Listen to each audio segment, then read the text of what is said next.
Oh, we just got a love heart from Thomas. Thank you, Thomas. All right, so we'll start then.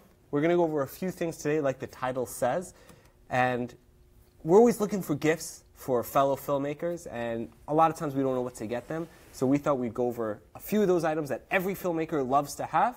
We'll go over some questions that we got asked, as well as I brought the new little GoPro right here that we just opened up. The new baby. So where would you like to start, Sam?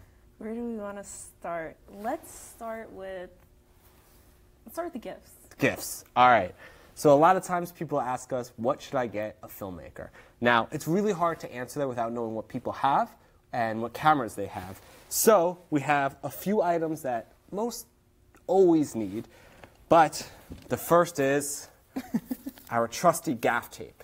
Now, obviously, I'm sure you've seen big gaff tape like these rolls, the yellow and the black, but there's two other types that we love. These, which are called spike strips, they're very tiny and they're really good for marking off the floors and marking where people and actors and equipment are. But there's even one cuter and tinier version. These little guys. I don't know if you can even really see this, but they're adorable. Aren't these great for traveling? Those are honestly the best for batteries and memory cards because, like, in our videos we've talked about where we like to put gaff tape on anything that's used. So any batteries that need to be charged or any memory cards that need to be dumped. And the smaller ones are a lot easier, so you don't have to like rip them in a million pieces. Absolutely. So every filmmaker always needs gaff tape. That's like something they always need. Another really great item is this. Would you like to explain what this little tiny thing is here? This has a mount for your GoPro. And what it does is when you're doing a time lapse, it adds that nice tilting action that you see on some time lapses over like the span of a few hours. So it's literally just pretty much the same technology as like an egg timer. Exactly. I think that part's mechanical because it just sets on a timer and it spins. But like it's such a simple idea, but this adds so much production value to your films. And the reason why it's a little bit better than just an egg timer is that you can control it to either go into time-lapse mode, so it moves really, really slowly, or you can actually have it do like a slow pan. So if you're traveling and all you have is the GoPro, you can literally hook this up, right, like this, even though I'm trying to match up the holes as we speak. And you can really get some nice cinematic shots. If you're doing time lapses, you take this around with you, and you can have it spin. Well, I can't get it right now, but why is this not going there? These little plastic pieces. But these are great. They're little automatic time lapses. They're like $40, $50, and they honestly make travel videos and GoPro time lapses just so much better. And you can see it just kind of. I mean, like the alternative to that, I guess, is like if you shot something, let's say in 4K, and then you zoomed in and kind of like digitally panned it with it. But this is so much better because you can shoot a higher quality. You don't have to go in and look at Absolutely. No, it's so much better. And you can control. Can you control with an app? You can't control this one with an app, but there are different brands that you can, depending on your price range. There's one called like Syrup Genie, I think, that you can do that, but I don't know them specifically. So let's just take a second to see the comments. Ralph, a red dragon under my tree, please? Yes. Where is our red? That's what we want. Yeah, we'd like an extra one under our tree, please. Hi, Thomas. Hi. So if someone is looking to move beyond using the auto features on their DSLR, what do you recommend for them? Anything to study? Any equipment they should check out? Yes, Hunter. That's a great question. So really, I think the basic thing you have to look at is how does an image work? How does taking a photo work, right? Because what a film is 24 photos in a row or 30 photos in a row to make a single second of video. And you just spill coffee all over. It's water. Oh, okay, thank God. All right. And that's really the number one thing that you should learn is almost the basics of photography, aperture, shutter, ISO, depth of field. And when you understand those concepts of photography, then you can start applying it to film and how to move the camera. I think like the biggest thing, if you can just learn the relationship between aperture, shutter speed, and ISO, and how the three affect each other, and what settings are you supposed to use each one, then you can do anything. Absolutely, I completely agree. So, Ralph, we agree you can never have too much tape. So, the next two items to go along with our travel is a GorillaPod. Most of you already probably know how great GorillaPods are. They're small, they're tiny. Filmmakers, these are, or even photographers, these are amazing little tools that you can travel with. They're super lightweight, super small, and just amazing. Do you have the mini one? Oh, I don't have the mini one. Can I grab it? I don't even know where it is. It should be in the GoPro. All right, while you do that, I'll explain this. I'm getting something adorable. Sam's going to leave to go get something adorable. But there's one other item that I want to discuss while filmmaking, and it's this, I don't know how you say it, quick release right here. And what this does is it allows you to mount your camera, and it's by Peak Design, it's called the Capture, but it allows you to mount your camera on either your belt, a backpack strap, or anywhere else you want to do it. And what it does is it actually opens up so you can see, like there's a little, like these screws here, and you can put like your backpack straps or anything else in between the two, like this, and you just clamp it on. And what this allows you to do is hold your camera on your waist or on your backpack strap. And it's amazing because when you're traveling that way, you have your hands free, and it's not hanging around your neck. It's not like pulling you down. And these are really, honestly, like I thought it was kind of silly at first, but if you have a small DSLR or like just a point and shoot or anything, this is honestly a great, great way to carry your camera. And it's made really, really well. It's like metal, and it's just, oh, and there goes the screw. But it's just something that I think is just such a great gift. Quick release that you can actually lock so you know it doesn't fall out. You just put it in. It's amazing. All right. These are the other sizes because we really are firm believers in grilled pods when used correctly. Yes, of course. Because we've had, you know, scary mishaps. You got to, but like this is like the mega one with those like literally metal balls, and then oh my God, so tiny. It's so small and cute. It has the tiniest little quick release plate. Like, I mean, okay, oh my so God. I didn't even know it had such a small quick release plate. Wait. It's so tiny. This is just to compare sizes here. I mean, I guess the only thing you could put on that would be like a GoPro, literally. It came with a GoPro accessory kit. The GoPro, I think, is like bigger than this. Wow, this is like just unbelievable. All right, well, that's cute. That's cute. That's cute. It could be a joke gift. Hey. I don't know if they sell this separately. I don't know where my bongo ties are. This is, I think, a third-party one. This isn't by the actual company Grill Pod. Yeah, no, that one's definitely by some kind of random company there. Do we have any bongo ties? Bongo ties here in locker. No. All right, well, another thing, gift-wise, that you can always get is look up, they're called bongo ties, B-O-N-G-O. And what they have is it's like a rubber band with a little wood piece on it, and you can wrap them around anything. That's another great gift that filmmakers and photographers always need, just to like wrap power supplies to stands or just to mount something in a hurry to something else. It really is great. Okay. I'd say probably the last one, which I thought we had one next to us. I know, I thought so. Gloves for hot lights. Yeah, that's also. You can never have enough gloves. They're always ripping or breaking. And when you're on set too, yeah, especially if you're working outside, like if you can get a good pair of work gloves, because like your fingers are cold, you can't manipulate anything. And then like there's like cold metal and it's cutting in your hands. And absolutely. Yeah. No, good gloves are great. Yeah. All right, so those are a few gift suggestions. Does anyone else have any questions about anything? Let's see, Ralph, what'd you say? Also, yes, Rokinon does make some great cine lenses that are affordable. They make some actually really good ones, so don't just judge it based off of, oh, it's like this third party. They make some amazing quality lenses, but definitely do your research beforehand. Okay. And the other thing also with that, sorry to interrupt you, is that like lenses retain their value so much. Yeah, so that's like true. if you could have a good piece of glass, like that won't lose its value. The bodies will change every year. They're like absolutely. camera or like they're like cell phone models because like the technology's upgrading. Yep. But yeah, no, those like good lenses, you can't replace that. Yeah, no, Sam's correct. And if you have a good lens, especially like an EF mount lens, any camera you go to that has those lenses or that lens mount, you can keep going from that. And there's adapters. So like if you have a Canon lens you love, you can use it on a Nikon camera. Like you can use it for anything. Oh, absolutely. So, should we go to our questions or should we go talk about the GoPro? What do you guys want to talk about? Questions or GoPro? Well, let's get to the questions and we'll finish with the GoPro and we'll see if you guys have anything else. So, our Rebecca the Mecca, she asked, what would your camera of choice for a 24-hour film challenge be? 24-hour film challenge? I have my answer. I mean, honestly, now that I've used it so much, probably the C200. Absolutely. Because the C200 just is, it's the workflow is so easy, and it's like, you know, it's not hard to learn at all, especially if you use other similar cameras. Even like DSLRs, it's a step up, but it's still very doable. The menus are so easy to fly through. The built-in ND filters. And it gives you that cinematic quality that's like, you know, comparable to a Red almost, but it's just like, it's so easy to use. And like, the thing is like, if you're doing a 24-hour thing, it's all about like efficiency and speed. So like you could shoot right with like the BT709. Like you don't have to do like advanced color grading. Oh, absolutely. You can shoot it with like kind of their standard look on it and just be able to color correct within an hour or something like that and just go. I would say definitely the C200 if you have all the cameras available to you. But if you don't, I would honestly pick the A7S II. And the reason why is because I love the low light sensitivity and being able to, if you're shooting on a 24-hour film festival, you need to move fast. And being able to not have to light, because lighting usually takes the longest, that's what I would do.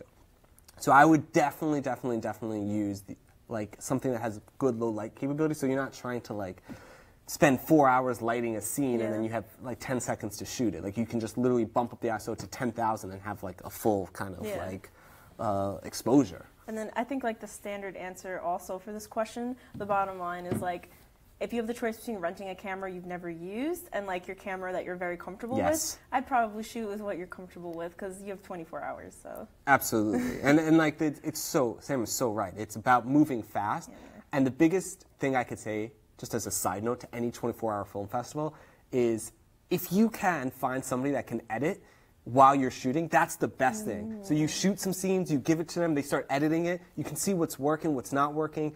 It's the best thing, because always the worst thing is when everyone's tired and there's 6 hours to go and you're like, all right, let's start editing now.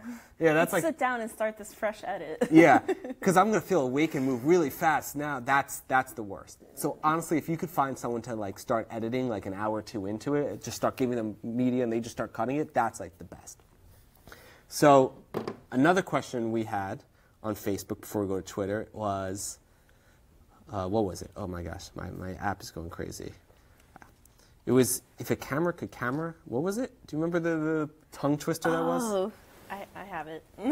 Okay, if not, here, wait, I'll find it. So, again, if you guys have any questions while watching, make sure you comment right below so we can answer them. We want to help you with whatever life issues you have, no matter if it's film related or not. Okay, from Dale Bob, how much camera could a cameraman camera if a cameraman could camera? 2 cameras. 2? I'd say probably 3, but you know, depends on the camera, I guess it is. Is this not obvious? That's yeah, I mean, it's a pretty simple question there, but I'm glad we could help. All right, so Twitter. We also have 100. All right, so the very talented Courtney asked us, how to hack transitions like the trendy directional zoom in video edits, because I'm forever on a budget. So we were talking about this beforehand, right before we started filming, and there's a ton of After Effects templates and Final Cut templates and different things to give your videos those like edgy transitions and quick wipes and zooms and different things like that. And they're definitely really good and they definitely help, and we use some glitch ones every now and then, and it really does help boost it up. But the number one thing when you're trying to film different transitions is to think about it before you get to the edit.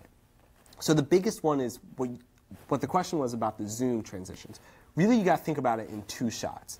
So it's a wide shot of an item, right? So if you're holding a GoPro, you have a wide shot of the GoPro, and then you do the same shot, but do it close up, and try to do the motion or continue the motion. And then that way, when you're editing it together, you have the wide shot, you can zoom in and end on the close shot. It'll look great, and you can add a little blur on it. You can, there's a few other things if you look. Blur and everything. I think really just like making sure you have enough room to zoom. Like if you can shoot in a higher resolution like 4K, so you can zoom in too a little bit.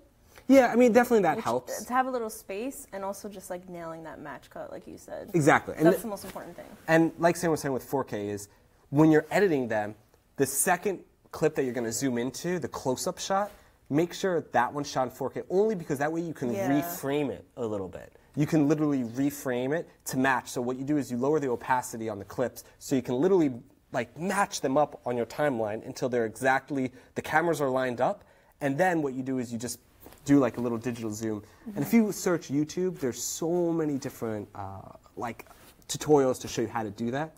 Another few ones that we saw, I forgot who it was, but a YouTuber made a video like this, but there's a few other great transitions that you can do that are really, really fun.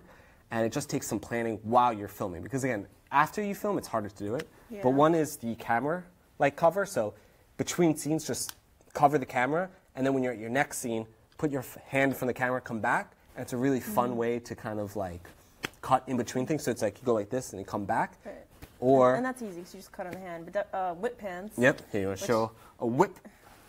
So when you're shooting, right, you're going to whip at the ends, and that's obviously going to be blurry if you do it fast enough. And then when you start your next shot, you're going to whip also into the shot, and you cut on the whip. So because it's so fast and you can add a little motion blur too, it should look pretty seamless. Yeah, but definitely make sure you think about while you're filming, like whipping in the same direction. Yes, Yeah. that's very important. As you would need, yes. Or else it's just going to be like chaos. So we just got a question. You guys have any experience doing live feed for event? We have some. Live feed during event, it's all about preparation and just making sure everything that can go wrong will go wrong. So it's just, what? I'm thinking about that live event where hundreds of feet of HDMI cable Oh my God. had to be purchased last minute. I know. Well, one of the things I was about to say, which is so funny, like speaking into that, is that right before one of the events that we were doing that was live, we got literally, we have this 100-foot HDMI cable. I mean, it's massive, this thing. And wireless is so much easier, and sometimes you have to use wireless, but always if you can do a hard wire, it's the best, right? So like if you're in an event and they have like Ethernet that you can plug into and do live from that, that's always the best. If you can't and you need to do wireless, of course, do that, but really that's the biggest thing. After that, I would say just make sure like your audio is just like rock solid. Yeah, if you can get direct input to like an audio board or something, Yeah. if they're doing a microphone or a podium, there's usually like a sound person there with an audio board, but like you're gonna need to get there early and talk to them because they're always busy and running around. And Absolutely. And definitely show up so early. I mean, test, and test, because that, like, everything can go wrong. I was at an event once, this is true, this big event, and it was a truck event where there were 3 cameras, and they were bringing wires to the truck outside, and hundreds of feet of cable. And right before we were about to start, we lost our audio. Like, there was just no audio. So I ran inside. Somebody, like a news reporter, came, unplugged our audio feed, and put their own into the Molt box, like, which just has a whole bunch of different XLR outputs. News outlets can be really savage. Yeah, it's funny how Anchorman comes true to life a lot of times. Yeah, very true. So before we end our little, I guess, live stream, do you have any? So we just got the GoPro Hero 6. First impressions. You don't need a housing for this. So the housing for waterproof is all here, and because of that, you don't have that plastic case that you had to put it in. I don't know, do we have one in here? No, we don't have the case here. But no, it's not in this. You just don't have that traditional case that you had to put the GoPro in for the Hero 4 series and before. And that's just such a great improvement. Also with the touchscreen, which is super clear and easy to use. Absolutely. Like they changed all the menus, and they're so much more intuitive. Like you can just swipe and go through it, and the startup time's very quick too. Well, that's what I was going to say, was one of the reasons why, and it's just rocking. Yeah, and it's just like 2 seconds and it's already on. One of the reasons we didn't get the 5 was because it was a little bit of an upgrade, but it wasn't the hugest upgrade from the Hero 4 edition, so we said, we'll wait. So the Hero 6 is here, and it has 4K with 60 frames. So that means if you put it on, a ski or a snowboarder, or you're mountain biking, you could shoot in 4K and 60 frames. You could slow it down for those like really cool cinematic moments. So that was worth upgrading.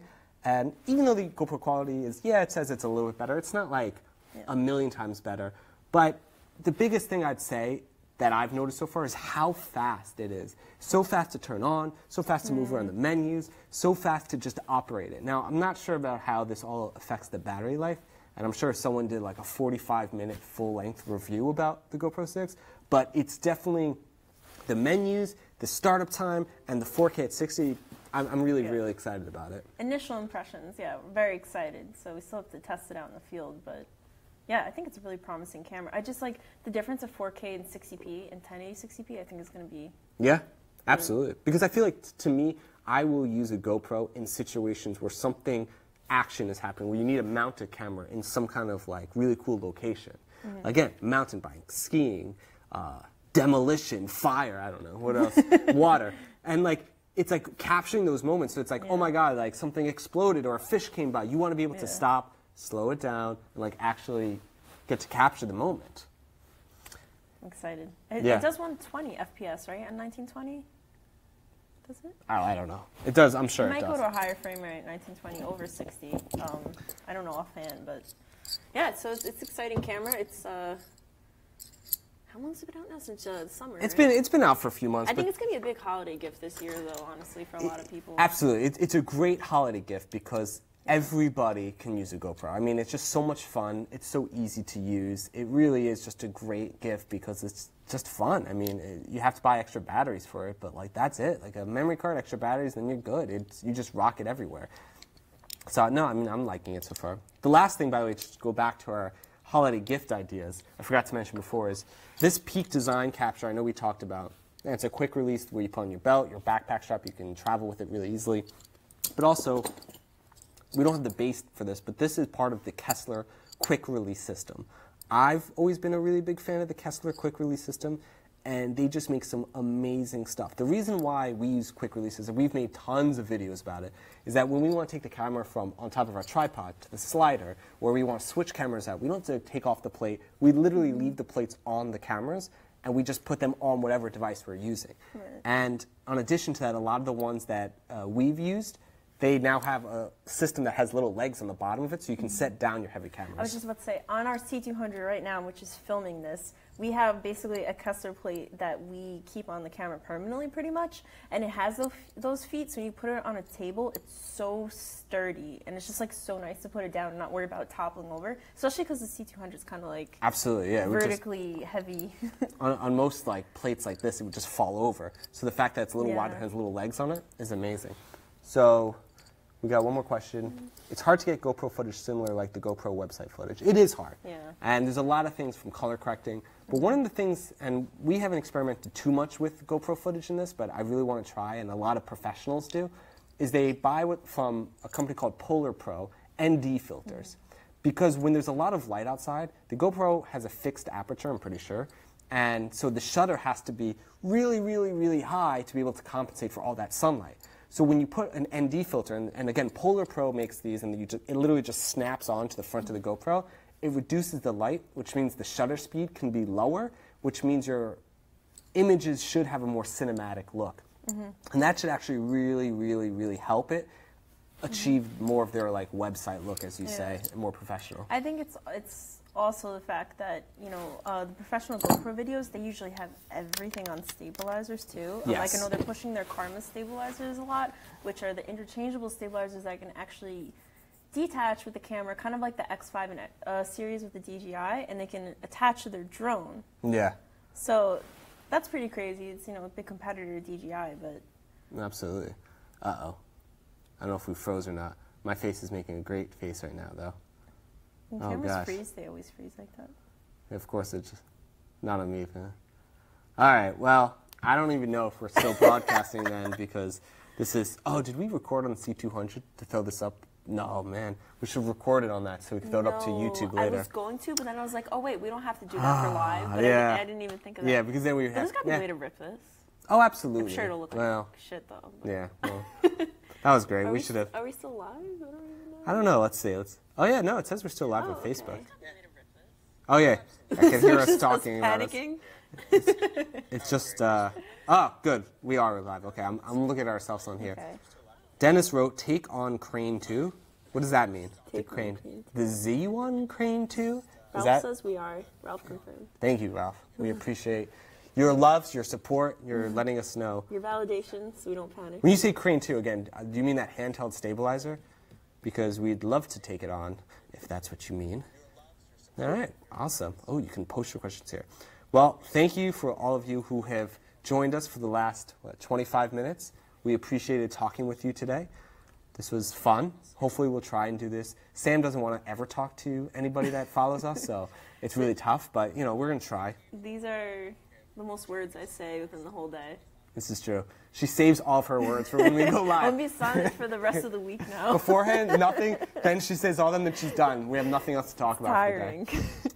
All right, guys. Okay. Well, it's been real. As always, though, let us know what you liked, what you didn't like, and if there's any other questions, we're always happy to answer them. Yeah, if you guys have any specific questions about gear, anything, or the GoPro, we're trying to rack our brains possibly on making a video. We're not sure yet. So if you guys have anything specific you want us to cover, we can do it. Absolutely. All right. We're going to finish this before we go on for too long. Goodbye.